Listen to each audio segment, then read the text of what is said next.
Hello students, आज हम एक नया चैप्टर स्टार्ट कर रहे हैं और वो है पार्टिकल को हम रेजिस्टिंग मीडियम में पार्टिकल की गति की विवेचना, गति का अध्ययन करेंगे।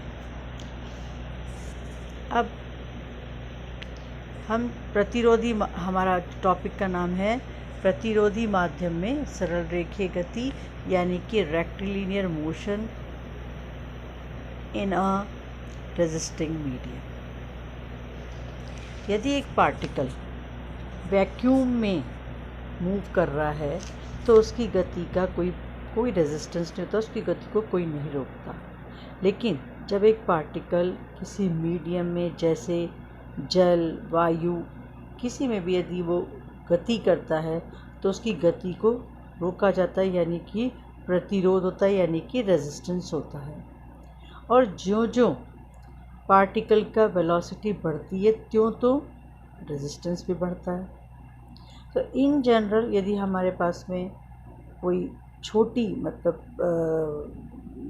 मोशन है, तो अल्प गति है, तो हम ये देखते हैं कि जो रेजिस्टेंस है वो वेलोसिटी के प्रोपोर्शनल होता है। और यदि हमारे पास बड़ा वेग है तो प्रतिरोध जो होता है, यानी रेजिस्टेंस जो है, वो वेलोसिटी के स्क्वायर के प्रोपोर्शनल होता है। इससे भी बड़े में हम देखते हैं कि रेजिस्टेंस वेलोसिटी के क्यूब के प्रोपोर्शनल होता है, एंड सो। हम अब सबसे पहले एक जो हमें यूज़ करना है टर्मिनल वेलोसिटी, हम उसको एक बार डिफाइन कर लें। तो जब आज हम रेजिस्टिंग मीडियम में किसी पार्टिकल का मोशन पढ़ेंगे तो हमें एक टर्म काम में आती है, अंततः वेग। इसका मतलब है कि यदि कोई पार्टिकल किसी रेजिस्टिंग मीडियम में ऊपर से नीचे गिर रहा है और किसी पार्टिकल की वेलोसिटी जब इसका एक्सेलरेशन 0 हो, यानी व्हेन इट्स एक्सेलरेशन इज़ 0, हम जो वेलोसिटी प्राप्त होती है उसको हम कहते हैं टर्मिनल वेलोसिटी या अंतिम वेग या अंततः वेग कहलाती है। अब हम पढ़ने जा रहे हैं vertical motion under resistance proportional to velocity, यानी वेग के समानुपाती प्रतिरोध के अधीन ऊर्ध्वाधर गति। अब देखिए, एक पार्टिकल है जो रेस्ट की पोजीशन से और ग्रेविटेशन के अंडर ग्रेविटेशन एक ऐसे मीडियम में होकर गिरता है कि जिसका रेजिस्टेंस उसके वेलोसिटी के प्रोपोर्शनल है। तो हमें उस पार्टिकल की गति की विवेचना करनी है, यानी गति को डिस्कस करना है।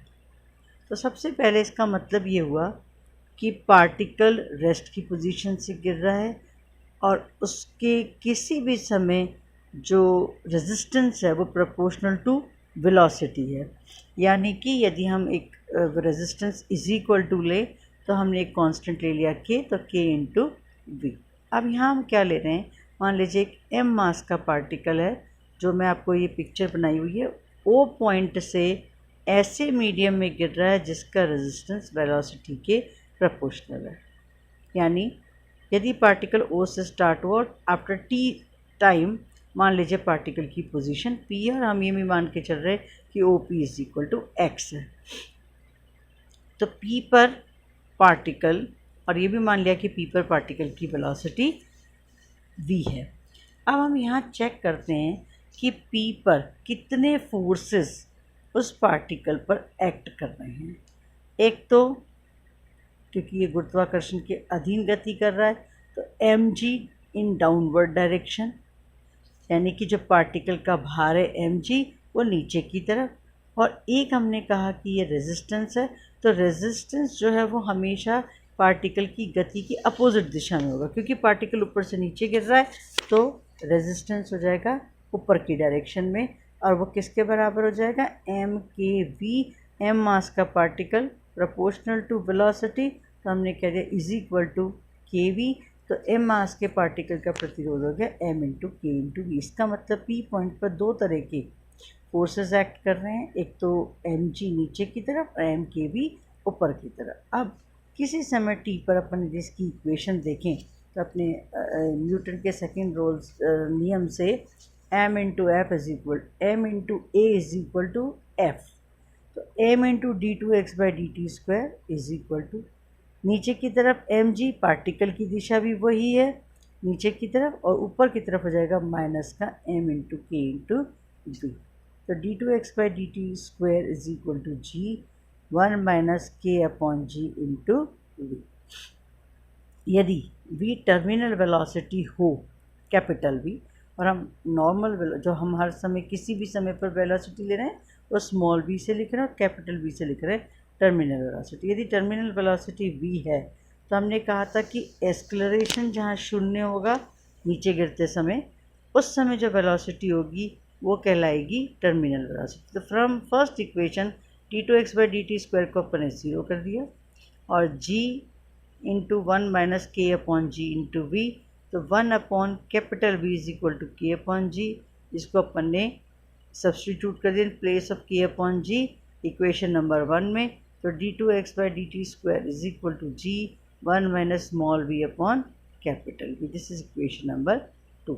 अब हम पहले D two x by D T square को V D we by D X, यानी कि हम चाह रहे हैं कि रिलेशन हम निकालें x और v में। तो d we by D x है तो x और v में, यानी किसी भी समय किसी भी पोजीशन पर पार्टिकल की वेलोसिटी। तो v d v upon capital V minus small v is equal to g upon capital V d x. इसको सिंप्लीफाई कर दिया, इंटीग्रेट कर दिया, हमारे पास इक्वेशन आ गई 3 माइनस का v minus v log v minus v is equal to G X upon V plus C. ये constant है, इसे हमें रिमूव करना है। तो हम इनिशियली जानते हैं कि ओ पॉइंट पर जहाँ से पार्टिकल को गिराया था वेलोसिटी तो ज़ीरो होगी, एक्स भी ज़ीरो हो जाएगा, तो c1 की वैल्यू कैलकुलेट हो गई माइनस v लॉग v। इसको सब्सटीट्यूट कर दिया तो हमारे पास x और v में रिलेशन आ गया, यानी पार्टिकल की किसी भी पोजीशन में वेलोसिटी। अब सेकंड इक्वेशन जो थी हमारे पास थी t two x by D T square is equal to ji 1 minus v upon v. इसको हमने थोड़ा सा चेंज कर दिया, d we by D t is equal to g into capital V minus small v upon v। अब हम यहाँ रिश्ता जो रिलेशन निकालेंगे वो निकालेंगे किसी भी टाइम पर वेलोसिटी। तो हमने d we by D t लिया, यानी कि एनी टाइम कहीं पर भी हम निकालना चाहें तो पार्टिकल की वेलोसिटी क्या होगी। इसको सिंप्लीफाई किया, d we by D t is equal to कौन सी इक्वेशन से, सेकेंड इक्वेशन से, g into capital V minus v upon capital V। इसको वेरिएबल सेपरेट कर दिए, इंटीग्रेट किया। इनिशियल कंडीशन जब ओ पर particle time t is equal to zero तो पार्टिकल की वेलोसिटी भी जीरो है, तो अपने पास एक रिलेशन आ गया between small v and t। This is equation number 3। अब हम ले रहे हैं इसी को v और t के रिलेशन को, और हमने इक्वेशन दी है इसको c। अब c इक्वेशन से हम v को क्या लिख सकते हैं, d x by D t, यानी अब हम निकालना चाह रहे हैं कि any time distance of the particle from O, जहाँ से कि हम पार्टिकल को गिरा रहे हैं। Integrating x is equal to अपने इक्वेशन नंबर 5 से इंटीग्रेट कर दिया। Initially x is equal to zero, यानी ऊपर x is equal to zero भी और t is equal to zero भी है, सब्सटीट्यूट किया तो हमारे पास आ गया x is equal to v square upon g bracket c minus g t upon v minus 1 plus v into T.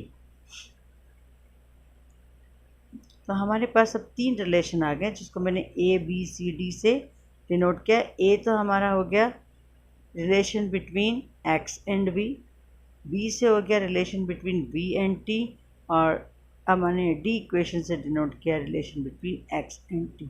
Next time हम जब पार्टिकल, अभी तो हमने स्टार्ट किया है पार्टिकल ऊपर से नीचे गिर रहा है, अब हम नेक्स्ट टाइम देखेंगे जब पार्टिकल को नीचे से